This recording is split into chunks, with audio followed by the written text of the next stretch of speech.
Wife backstabbed me with her friends, keeps making up lies. Hi everyone, welcome back to another Reddit cheating story. Before we start, please hit the subscribe button and click the notification bell so you won't miss another cheating story goes live. A lot has happened, I wish I could take credit for it, but the truth is I have been a pathetic sobbing mess since I last posted. I was sort of obsessed with my wife's chats with her friends. A lot of insane and hurtful things were said in these chats. What got me in the end though, was when my STBXW described, in very harsh language, how her marriage and especially her children were a burden in her life. That they had prevented her from being a successful woman living up to her full potential. She described how I, as her husband, was an oppressive boss that held her back from living a good life. Her family was the reason she didn't have a successful career, loads of casual sex, etc. I just broke, I couldn't handle it. I spent the next 30-ish hours reading and rereading every line of emails and chats I had over and over and over again. On reflection, she didn't provide any details on how we actually were burdens or oppressors. It was just blanket statements, no examples or supporting arguments. In fact, I have never stopped her from doing anything. I pay for almost everything, the minimum wage she collects from her part-time job wouldn't be enough to support anyone actually. I have supported her hobbies, dreams and aspirations, even when she did stupid effing class after stupid effing class that she would always drop out of halfway through. I made sure to show her I love her every day and appreciate everything she did for the family. I would romance her, take her out, be there for her whenever she needed me. I mean, if this is oppression, I would like some oppressions, please. Anyway, I digress. At some point of reading, I just passed out. When I got up, my three best friends was in the kitchen with my dad making dinner. I have known these guys since I was a child. Let's call them Mike, Bob, and Frank. My dad had invited them and brought them up to speed. I soon broke down again and I was completely out of it until Friday evening. Mike is ex-military, he lost his left arm below the elbow. We were actually all there for him when he was in recovery and his wife bailed on him. Luckily they didn't have any children.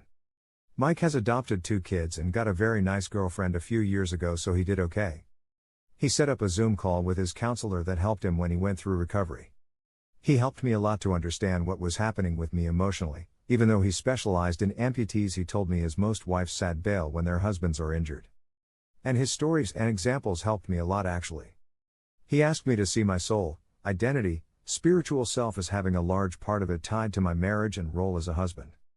That part is dead now, and just like an amputee will suffer phantom pain in a missing limb, I will feel phantom pain from the dead part of my identity. We spent hours talking and I have been steadily improving since.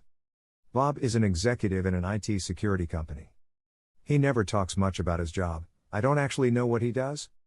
But he is very well off. Bob called some law firm that is on retainer for the company, and Sunday morning I was talking to a lawyer that I could never in my wildest dreams ever afford to even talk to. Bob has always been a huge nerd and was bullied a lot.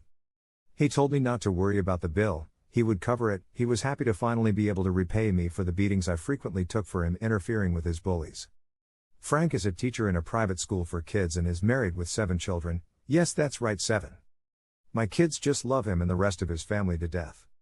Frank has been making sure my kids are okay and cared for while I get back on my feet and get my ducks in a row. Yesterday was a very hectic day. It started with a STD screening early in the morning. The bitch gave me chlamydia. Another screen in 6 months. My self-pity party switched to pure effing anger when I found out. That's it for me, glows off, full custody, I will give her nothing if I can get away with it. The lawyer managed to track down the ex-husband of my wife's feminist friend that bragged about how she screwed him over. It was apparently very easy via the court documents. I wouldn't even have thought about that. I talked to him on WhatsApp and he thanked me a lot. But he also told me about everything this harpy did to him. Now I know what to expect from my STBX. It was sickening. I was ready for a fight. After our chat, I am preparing for war. It was heartbreaking hearing how he had been homeless, and how he hardly had seen his kids in 4 years. All based on his ex-wife's lies. I accept how I am at a disadvantage as a man in the court system. I will make sure I have tons of evidence. My lawyer suggested a preemptive strike via a restraining order due to her negative and aggressive comments about males in general, especially for our son's sake. Growing up in a household with an openly anti-male parental figure is obviously very damaging. So I am going for full custody. I told the lawyer to go ahead, she expects her to be served a restraining order today. I had a call with my SDBX on Zoom. Keep in mind that she hasn't reached out to me at all since she showed up at the door to argue with my dad. She hasn't reached out to the kids or anyone else either, so it's not like she cares about any of us. The call was absolutely bizarre. She was all made up with a massive cleavage. It was obvious she was trying to look her absolute best. I haven't seen her dolled up for years. Throughout the entire conversation she tried to bait me into a fight, to get me angry. I managed to keep cool. My lawyer had told me what to ask for. Apparently it's very positive if attempts are made for an amicable divorce prior to filing for a contested divorce. I recorded it, I even told her I was. Still SDBX didn't disappoint. She started out with this absurd statement about how there are two types of penises. One that is roughly the same size whether it's erect or not. And the other type that shrinks and grows based upon whether it's erect or not. What in the actual? Who opens a call with their husband like that?